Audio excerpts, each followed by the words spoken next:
अंतर्वेशन से पूर्व सेमेस्टर के अंक निर्धारित किए जा सकते हैं। कहने का तात्पर्य यह है कि अगर सेमेस्टर की परीक्षाएं कहीं पर हो चुकी, ज़्यादातर जगहों पर जो सूचना मिली है विश्वविद्यालयों की कई जगह पर हो चुकी हैं, कुछ सेमेस्टर की, कुछ की नहीं हुई हैं। अगर प्रथम की हो गई है तो उसके अंक द्वितीय में सम्मिलित कर लिए जाएंगे और द्वितीय को प्रमोशन दे दिया जाएगा और प्रथम का जो रिजल्ट है वो उसकी ली गई परीक्षा के अंकों के आधार पर निकलेगा। जहां पर परीक्षाएं नहीं हुई थी और पिछले अंक भी प्राप्त नहीं है, वहां पर परीक्षा को कराने का निर्णय लिया गया है।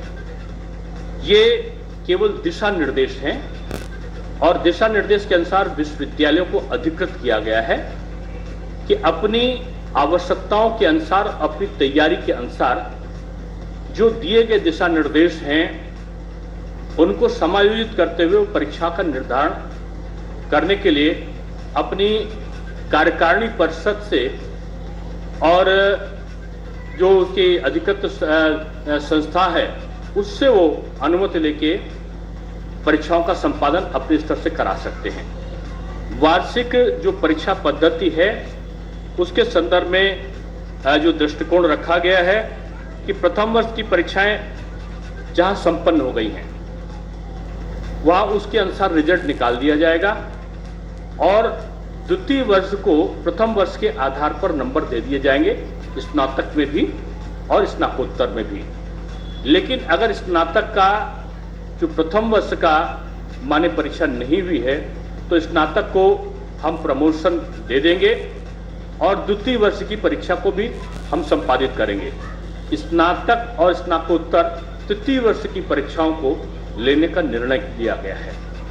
तो इन परीक्षाओं को लेने का जो निर्णय लिया गया है, जो जहां पर परीक्षाएं नहीं हुई थी या जहां पिछले अंक हमको नहीं मिल रहे हैं, जहां मिड टर्म नहीं है, जहां असाइनमेंट्स का हमको जरिया नहीं मिला है, वहां हम परीक्षा कराएंगे।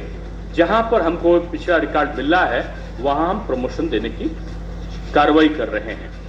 हमने जो यहाँ पर प्रायोगिक परीक्षाएं हैं उनको हम संपादित नहीं कर रहे हैं। उनके जो अंक और लिखित परीक्षा में हम जो अंक आएंगे उसके आधार पर प्रायोगिक परीक्षा के अंकों का निर्धारण होगा। जो स्नातक या स्नातकोत्तर में वाइवा लिए जाने का प्रचलन था वो ऑफलाइन नहीं होगा, ऑनलाइन वाइवा लेने का हमने निश्चय किया है कि वो ऑनलाइन वाइवा लेके परीक्षाओं को निकालेंगे।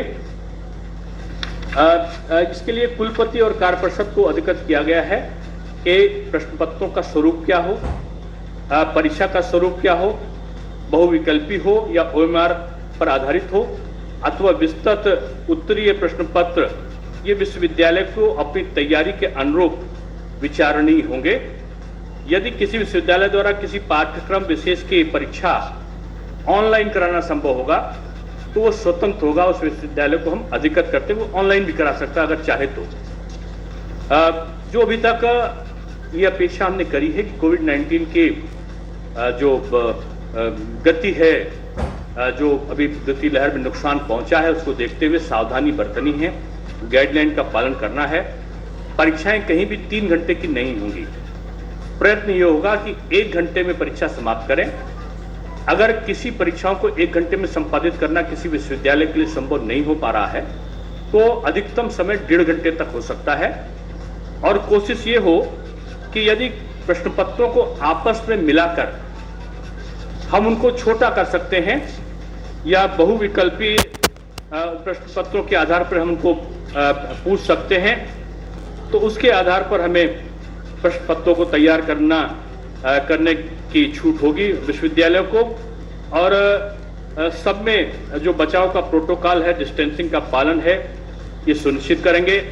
केंद्रों की संख्या को बढ़ाया जाएगा, खिड़की रोशनदान को खोल के परीक्षा कराई जाए। यानी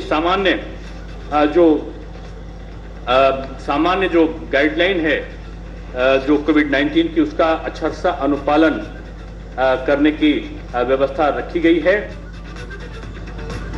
तो डिप्टी सीएम को आप सुन